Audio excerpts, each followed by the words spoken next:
Assalamualaikum warahmatullahi wabarakatuh. Perkenalkan, nama saya Eka Restu Fitri. Dan saya Rizky Ayu Ananda. Nama saya Marulfa dari kelas 4B Ekonomi Syariah. Saya akan menyampaikan hasil diskusi kelompok kami yang berjudul tentang efektivitas kebijakan fiskal dan kebijakan moneter. Kebijakan fiskal adalah kebijakan ekonomi yang digunakan pemerintah untuk mengelola atau mengarahkan perekonomian ke kondisi yang lebih baik, atau diinginkan dengan cara mengubah-ubah penerimaan dan pengeluaran pemerintah. Kebijakan fiskal mempunyai tujuan yang sama persis dengan kebijakan moneter. Perbedaannya terletak pada instrumen kebijakannya. Jika dalam kebijakan moneter pemerintah mengendalikan jumlah uang beredar, maka dalam kebijakan fiskal pemerintah mengendalikan penerimaan dan pengeluaran.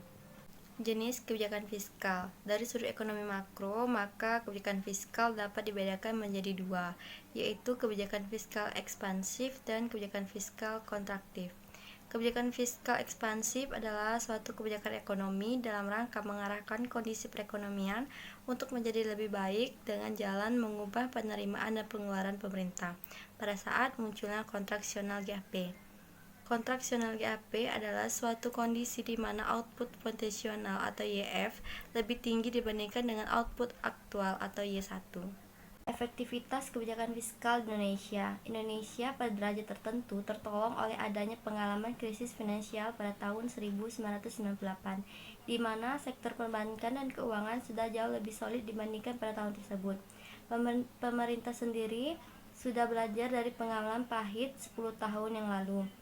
Tidak terlalu terkaitnya perekonomian Indonesia dengan Amerika Serikat dan Eropa juga ikut menolong terjadinya dampak krisis yang lebih dalam, yang kemudian harus dihadapi otoritas fiskal dan moneter Indonesia adalah dampak dari krisis itu sendiri, dan kehandalan kedua otoritas tersebut akan diuji dari kemampuan mereka meredam dampak itu seminimal mungkin, terutama pada kehidupan masyarakat banyak pada masa normal pun masih bergelut dengan kemiskinan, pengangguran, dan rendahnya kualitas layanan publik pada mereka. Kebijakan ekonomi yang dikeluarkan pemerintah dan Bank Indonesia tentunya merupakan senjata yang diharapkan efektif meredam dampak krisis. Karena dampak krisis terberat yang harus dihadapi perekonomian Indonesia adalah perlambatan pertumbuhan ekonomi dunia. Maka kebijakan selama masa krisis difokuskan pada 4 hal, yaitu mempertahankan daya beli masyarakat, meminimalkan pemutusan hubungan kerja atau PHK, mengoptimalkan peredaran uang, serta memperkuat pasar domestik. Saya akan menjelaskan tentang kebijakan moneter. Kebijakan moneter sendiri adalah mengendalikan atau mengatur perekonomian makro kondisi yang diinginkan dengan mengatur jumlah uang yang beredar. Kebijakan moneter sendiri memiliki 2 jenis, yaitu yang pertama, jika yang dilakukan pemerintah adalah menambah jumlah uang yang beredar, maka disebut dengan kebijakan moneter ekspansif. Yang kedua yaitu sebaliknya, jika pemerintah mengurangi jumlah uang yang beredar, maka disebut dengan kebijakan moneter kontraktif. Kebijakan moneter kontraktif ini sering disebut dengan kebijakan uang ketat, disebut tight money policy. Efektivitas kebijakan moneter. Yang dimaksud dengan efektivitas kebijakan moneter adalah sejauh mana kebijakan moneter yang ditempuh pemerintah untuk memberi dampak positif bagi perekonomian dan masyarakat. Dalam artian dapat meningkatkan pertumbuhan ekonomi, kesejahteraan masyarakat, kesempatan kerja, penerimaan devisa negara, serta memberikan pengaruh pada kebijakan makro lainnya. Baiklah, di sini saya akan menjelaskan tentang pengaruh kebijakan fiskal dan kebijakan moneter terhadap pertumbuhan ekonomi di Indonesia. Dalam dunia nyata, pilihan kebijakan mana yang lebih tepat antara kebijakan fiskal dan kebijakan moneter senantiasa terus menjadi bahan perdebatan klasik. Bersamaan dengan itu, telah dilakukan penelitian-penelitian dalam rangka memilih kebijakan yang lebih efektif. Namun, penelitian tersebut menghasilkan kesimpulan yang berbeda untuk masing-masing negara dan waktu penelitian. Sampai sekarang, perdebatan tersebut terus berlangsung. Perbedaan mazhab pemikiran menghasilkan situasi yang sangat berbeda. Yang pertama adalah pandangan kaum klasik terhadap kebijakan fiskal dan moneter. Menurut ekonom klasik, permintaan uang tidak ditentukan oleh tingkat suku bunga, tidak ditentukan oleh permintaan masyarakat akan uang untuk membiayai transaksi.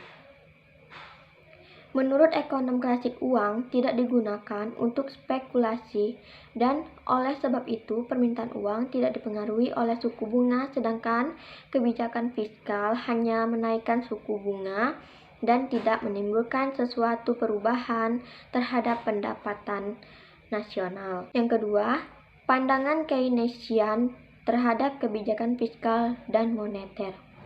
Keynesian lebih menekankan kebijakan fiskal untuk menentukan kegiatan perekonomian. Keynesian setuju ada kaitan antara uang beredar dengan aktivitas perekonomian, tetapi menolak pendapat monetaris yang mengatakan uang beredar sebagai penyebab utama berfluktuasinya kegiatan perekonomian. Pemikiran Keynesian berdasarkan pada sensitivitas permintaan uang untuk spekulasi, di mana perubahan suku bunga akan menimbulkan perubahan yang besar terhadap permintaan uang untuk spekulasi. Secara grafik, hal ini berarti kurva permintaan uang akan elastis atau landai dan kurva LM juga akan menjadi elastis atau landai. B. Sensitivitas kurva MEI atau Marginal Efficiency of Investment, di mana investasi oleh pihak swasta dilakukan oleh faktor-faktor suku bunga, tingkat pengembalian modal, kemajuan teknologi dan ramalan mengenai ekonomi masa datang, dan tingkat pendapatan nasional. 3. Pandangan monetaris terhadap kebijakan fiskal dan moneter. Menurut monetaris, kebijakan yang paling tepat untuk menstabilkan perekonomian adalah kebijakan moneter.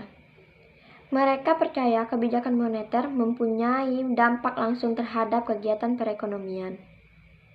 Pendapat ini didasarkan pada pemikiran bahwa permintaan uang untuk spekulasi adalah tidak penting.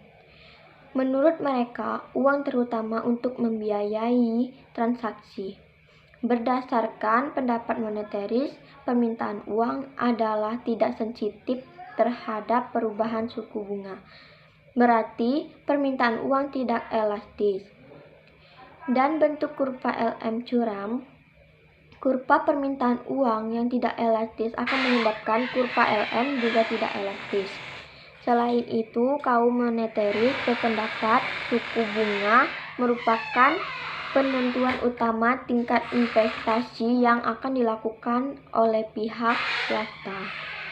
Demikian yang dapat kami sampaikan, lebih dan kurangnya kami mohon maaf. Wassalamualaikum warahmatullahi wabarakatuh.